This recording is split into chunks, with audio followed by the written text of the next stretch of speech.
When I picked up the phone to ask my son Max about his wedding, my daughter-in-law Lena said with a chilling smile, "We already got married yesterday. We only invited special people." The words hit me like a bucket of ice water. Special people. I, who for 3 years had paid their monthly rent of $500, bought all their furniture, and filled their refrigerator when they had nothing to eat. I was not a special person. I stood in my own living room holding the phone, watching my son avoid my gaze, while Lena made herself comfortable on the sofa I had bought for them. The pale pink dress I had picked out for the wedding hung uselessly in my closet, along with the new shoes and the illusion of being part of my only son's most important day. I had spent $200 on that dress, thinking about how I would look in Max's wedding photos in which I would never appear. For weeks, I had planned every detail. I had put money aside to give them $1,000 as a wedding gift. I had called my sister Diana to share the news and cleaned my house from top to bottom, thinking they might come celebrate with me. All of that collapsed in a second with those 4 poisoned words, "Only special people."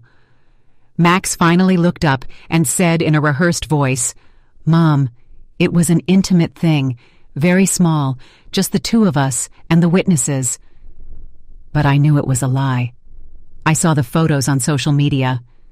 Lena's parents were proudly posing with the bride and groom, and her siblings were toasting with champagne. I saw Lena's white dress, which I had helped finance with the $800 I had given her for personal expenses. I saw everything I wasn't supposed to see. A week later, Lena called me with a completely different voice. She was no longer the confident woman who had excluded me. She sounded desperate, pleading, "Renate, the rent is overdue. The landlord is pressuring us, and if we don't pay this week, he will kick us out. You forgot to make the transfer." Her voice trembled as if the world were ending. I was silent, remembering all the times I had run to the bank, canceled my own plans, and eaten beans and rice just so they could have a roof over their heads and money for their desires. Now, after excluding me from the most important moment of their lives, they had the audacity to call me as if nothing had happened. "Lena," I said with a calm that surprised me, "didn't I warn you that I only help special people?" The silence was so deep, I could hear my own heart beating. For the first time in years, it was her who was trembling, not me. "Renate, I don't understand," she stammered. "We were always special to you. You're like a second mom to me." Lies. All lies. The same voice she had used to ask me for money for the wedding dress, the honeymoon, and the rings, which I had helped finance without knowing I would never see the ceremony. For so long, I had felt like I was walking on eggshells, hoping for a crumb of affection from my own son. I was the perfect, obliging mother, the silent provider who never protested when they treated me like I was invisible. But that phrase, "only special people," awakened something in me that had been dormant for too long. I had calculated that in 3 years, I had spent over $20,000 on them. Money I had taken from my retirement and my late husband's savings to live my last years in peace. All of that for what? To be treated like a stranger on my own son's wedding day. That night, I cried tears of anger and frustration for the years of humiliation I had endured. I cried for all the times they made me feel that my love was a burden and my money was the only thing I had to offer. I cried for the foolish woman I had been, who had lost herself trying to be indispensable to those who considered her dispensable. When I woke up the next morning, something inside me had changed. It was something deeper and colder than the pain of betrayal. I looked at myself in the mirror. My eyes were the same, tired with years of giving love without getting it back. But now, there was a hardness in my gaze I didn't recognize, a determination that had been buried for years. I went to the kitchen to make coffee, but this time I didn't think about calling Max. I didn't check my phone for an apology. For the first time in a long time, I was my own first concern of the day. I sat at the table where I had so often planned surprises for them, counted bills for their expenses, and cried silently when they treated me with indifference. Now, this table would be a witness to something completely different. I took out my checkbook and bank statements to see the exact numbers of my foolishness. The math was shocking. Monthly rent of $500 for 36 months was $18,000. Food and supplies were about $200 a month, another $7,200. Birthday, Christmas, and anniversary gifts amounted to at least $3,000. Lena's medical emergencies, $800. The car loan they never paid back, $1,500. The air conditioner repair, $600. The living room furniture, $200. The total was an astonishing $33,400, the exact sum of my generosity. It was money I had wasted from my husband's inheritance, my pension, and decades of savings. All of it thrown away to keep two adults comfortable who couldn't even pretend to respect me. My phone rang, and I saw Max's name on the screen. Normally, my heart would have pounded, and I would have run to answer, hoping for an apology. But this time, I let it ring once, twice, 3 times, until it fell silent. 10 minutes later, Lena called, and I let it ring too. Then, a text from Max. "Mom, please answer. We need to talk." I deleted the message without replying. At 2:00 in the afternoon, I decided to go for a walk, something I hadn't done in months for myself. It was always a trip to the bank, the supermarket for them, or the pharmacy for Lena. Today, I walked just because I wanted to. I walked past the park where I used to take Max as a child. I remembered the sweet boy who would hug me tight and call me the best mom in the world. When had he become this man who treated me like an ATM with feelings? When did I start confusing love with money and believe I had to buy my own son's affection? At the bank, where I had made so many transfers, I stopped at the door. The branch manager, Mr. Clean, waved at me. He had processed every transfer to Max and Lena and had watched my account drain month after month. I went to his office. "Mr. Clean," I said, "I need to cancel the automatic transfers I have programmed." He looked at me, surprised, as the transfers had been as regular as the sunrise for 3 years. "Are you sure, Mrs. Richter? Did something happen?" His concern was more genuine than any interest Max had shown me.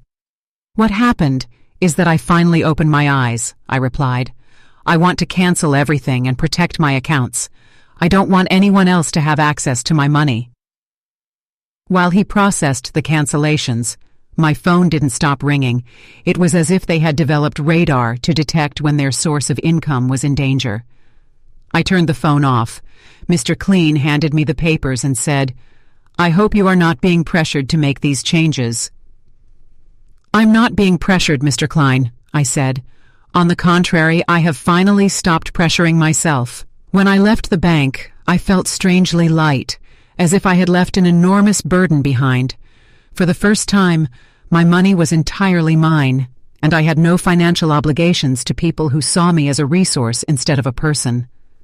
I went home, thinking about all the things I hadn't done to please Max and Lena, the trips I hadn't taken, the friends I no longer saw, and the hobbies I had given up, because every dollar I spent on myself was one less for their needs. When I got home, I found 3 cars parked in front of my door, Max's, Lena's, and one I didn't recognize. I could see movement inside my house. My blood ran cold. They had keys. I had given them keys because I trusted them, thinking they would take care of me one day. I took a deep breath before opening the door. It was time for the first real confrontation of my new life. I opened the door to a scene I will never forget. Max was sitting on my sofa with his head in his hands. Lena was pacing like a caged animal, and an older man I didn't know was going through my personal documents on my dining table. "What is happening here?" I asked, in a voice that sounded louder than I expected. All 3 looked at me as if I were the intruder. Lena spoke first, her voice filled with desperate urgency. "Renati, thank God you're here. We need to talk. Mr. Fisher is from the law firm we consulted about your situation." "My situation?" The question came out with a calm that surprised me. "What situation? I'm doing perfectly fine." Max finally lifted his head, his eyes reflecting financial panic. "Mom, we went to the bank and they told us you canceled all the transfers," he said. "Mr. Clean explained you also blocked our access. We don't understand why." Mr. Fisher, a man in a gray suit with a smile that didn't inspire confidence, approached me. "Mrs. Richter, I am Dr. Fisher, a family law attorney," he said. "Your children are concerned about your mental well-being and have asked me to assess the situation." I didn't shake his hand. Instead, I walked to my table and collected my documents that he had been reviewing without my permission. "These are my private papers," I said. "You have no right to look at them without my consent." "Mom," Max interjected with a condescending voice, "we're worried about you. Your behavior has been very strange lately. First, you financially cut us off without an explanation. Then you don't answer our calls. We think you might need professional help." Lena approached and tried to take my hand with that fake tenderness she used when she needed something. "Renat, honey, we know you're under a lot of stress," she said. "Maybe the loneliness is affecting you more than you think. At your age, episodes of confusion are normal." The word confusion echoed in my head like an alarm bell. I understood why they had brought the lawyer. It wasn't to help me. It was to declare me mentally incompetent and take control of my finances. The same woman who had said they only invited special people to their wedding was now treating me like a senile old lady. "I am not confused," I said with a firmness that silenced everyone. "I am clearer than I have been in years, and you are going to leave my house right now." Mr. Fisher interjected. "Mrs. Richter, I understand you feel overwhelmed, but your children have a right to intervene if they believe your ability to make financial decisions is impaired. They have documented several concerning behaviors." "Concerning behaviors?" A hoarse laugh came from my throat. "Like what? Deciding that my money belongs to me? Deciding to no longer finance the lives of two adults who treat me like trash?" Lena jumped up as if I had slapped her. "We never treated you badly. You are part of our family," she said. "Everything you have will belong to us one day anyway. We are just speeding up the process." There was the naked truth. In their minds, I was already dead, and they were just collecting their inheritance in advance. It didn't matter if I had 70 years or 70 days left. To them, I was just an ATM with legs that had become problematic. "Out," I said, pointing to the door. "All three of you get out of my house."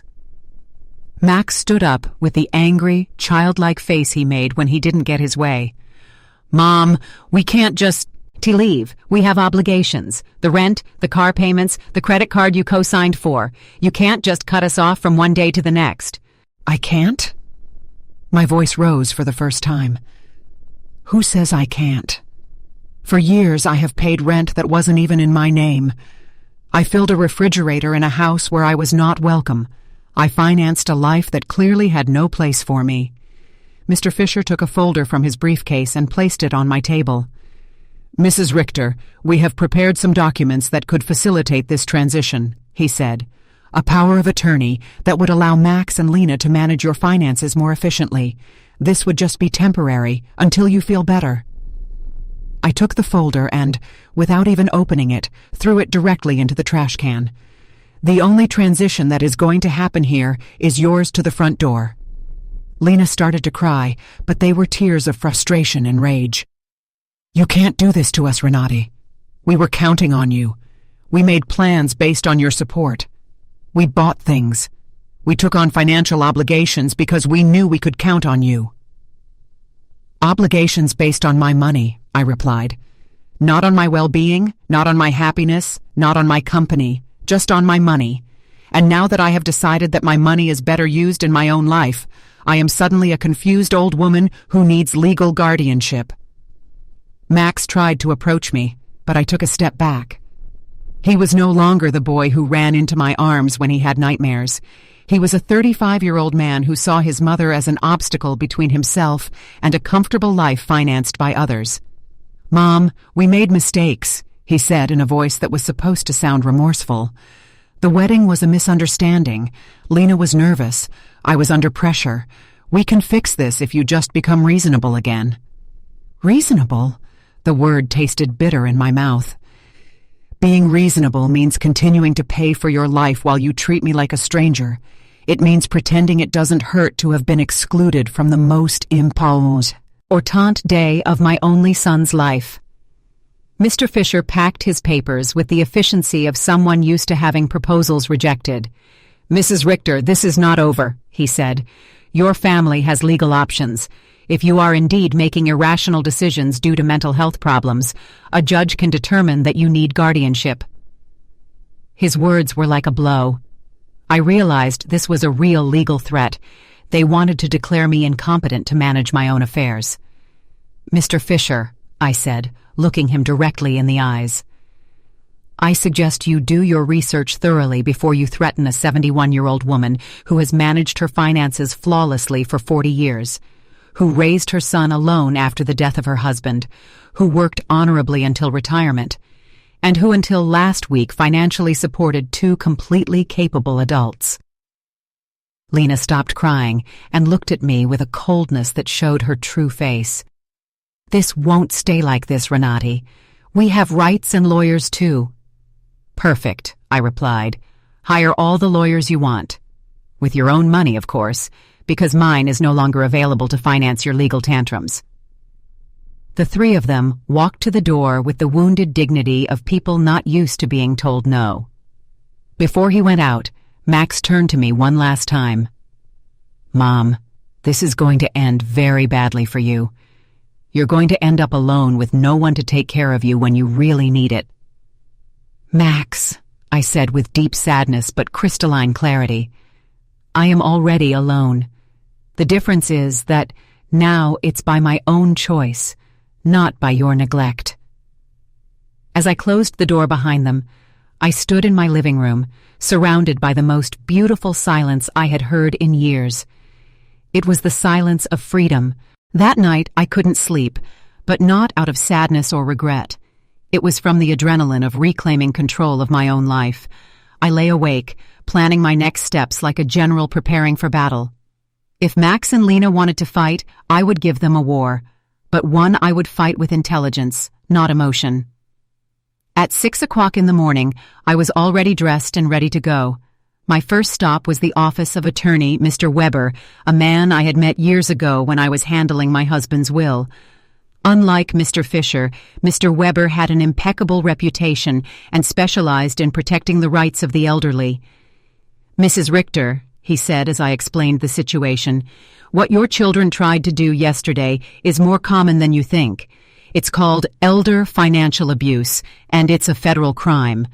The fact that they entered your house without permission and reviewed your private documents also constitutes a violation." His words both calmed and worried me. They calmed me because they confirmed I wasn't crazy and what had happened was truly abusive. They worried me because I realized the situation was more serious than I had thought. "We have to document everything," Mr. Weber continued. "Every transfer, every gift, every time they pressured you for money. We will also change your will to protect your assets from future manipulation attempts."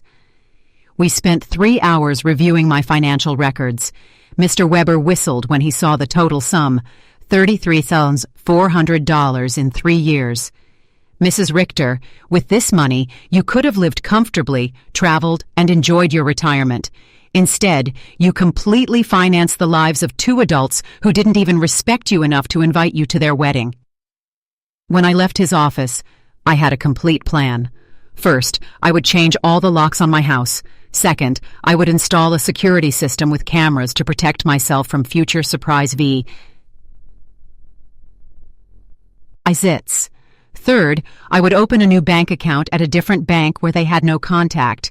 And fourth, I would start living the life I had postponed for years. My next stop was the hardware store. The owner, Mr. Summer, had known me for years because I was always buying things to fix Max and Lena's apartment. "Mrs. Richter, what brings you here today?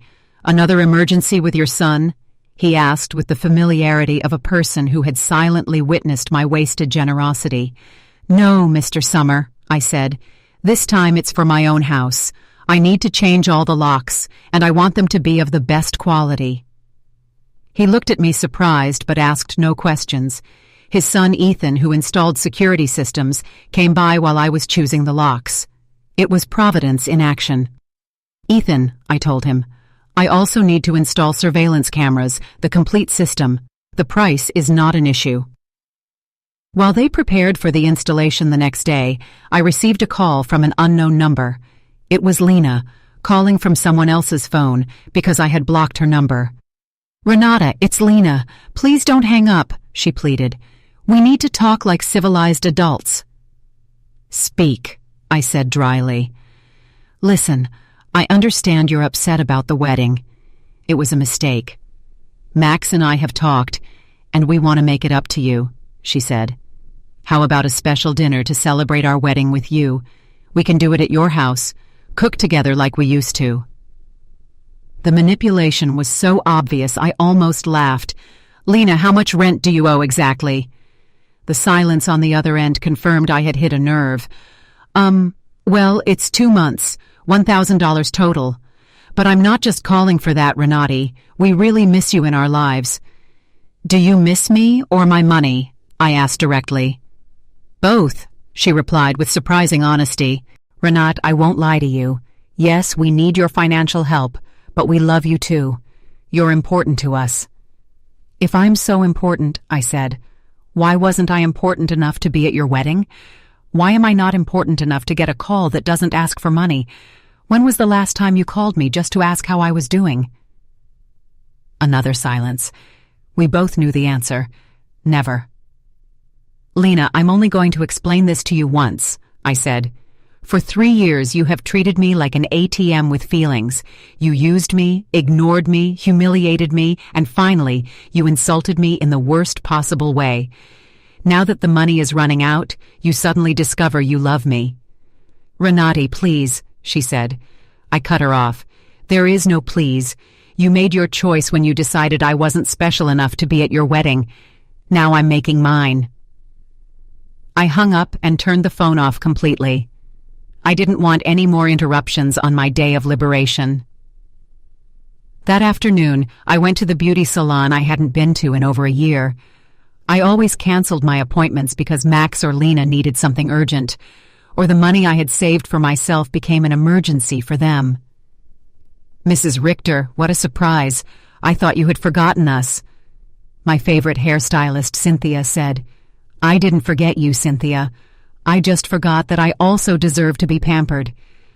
I treated myself to the full treatment, a cut, color, manicure, and pedicure. For the first time in years, I spent money on myself without feeling guilty. While Cynthia worked on my hair, she told me about her life, her children, and her dreams. It was refreshing to have a conversation that didn't revolve around Max and Lena's needs. "You look beautiful, Mrs. Richter," she said when she was done. "But more than that, you look free. Did something good happen?" "Yes, Cynthia.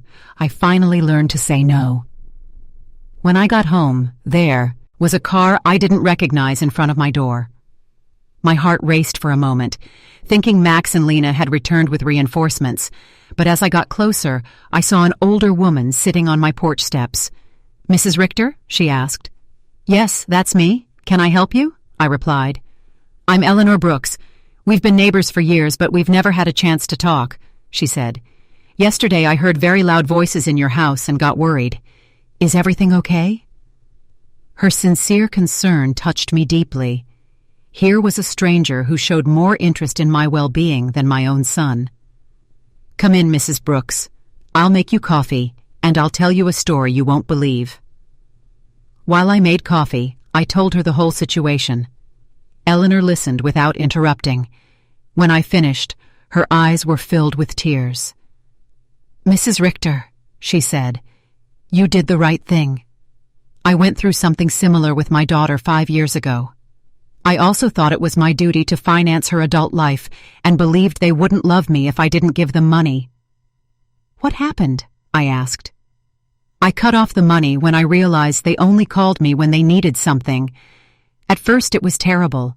They threatened me, emotionally blackmailed me, and tried to make me feel guilty.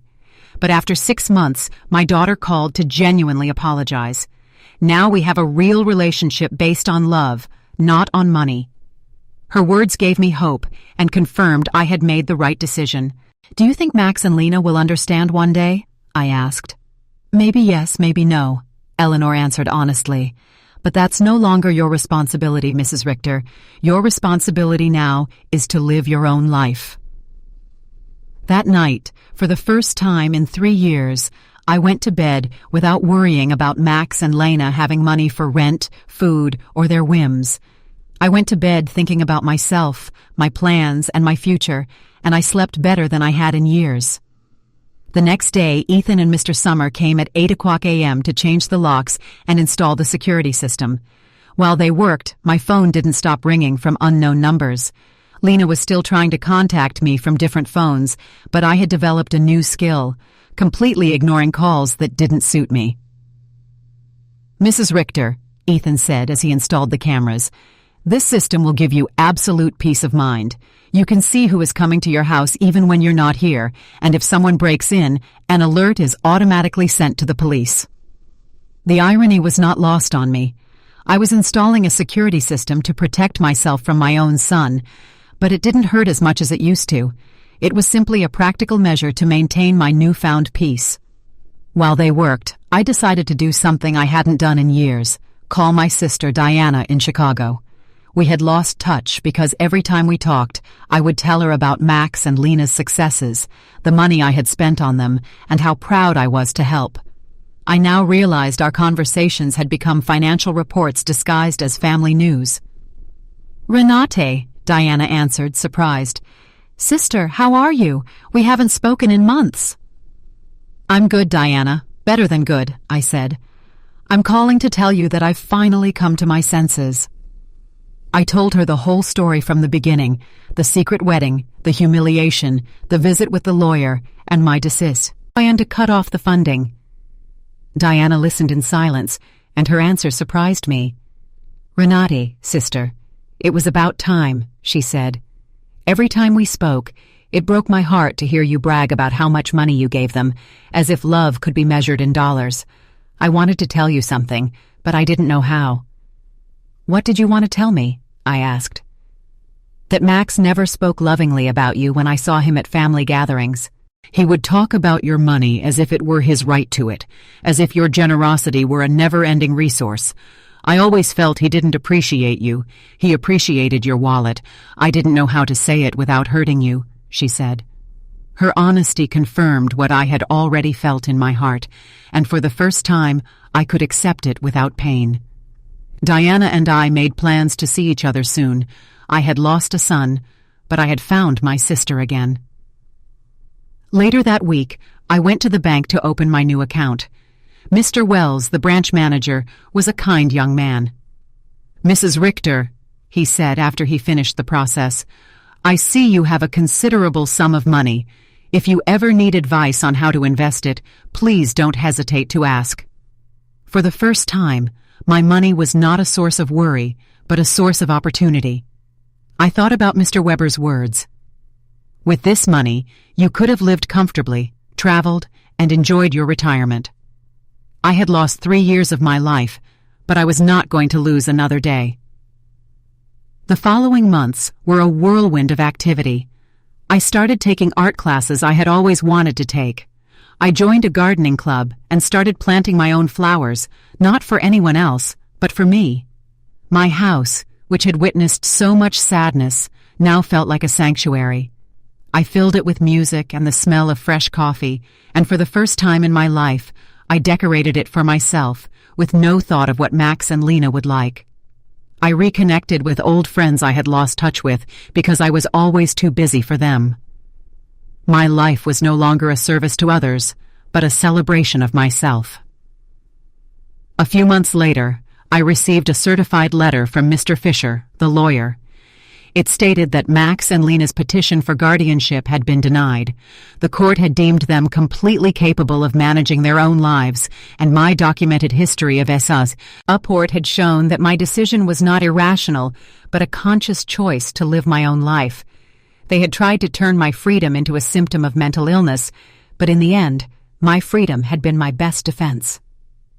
One afternoon, while I was having coffee with Eleanor on my porch, I saw a familiar car drive by.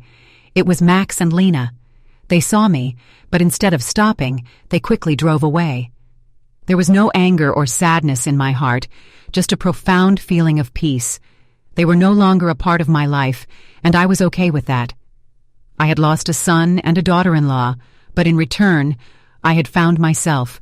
I had found my voice, my independence, and my peace of mind. It had cost me over $33,000, but in the end, the price of my freedom was worth every penny.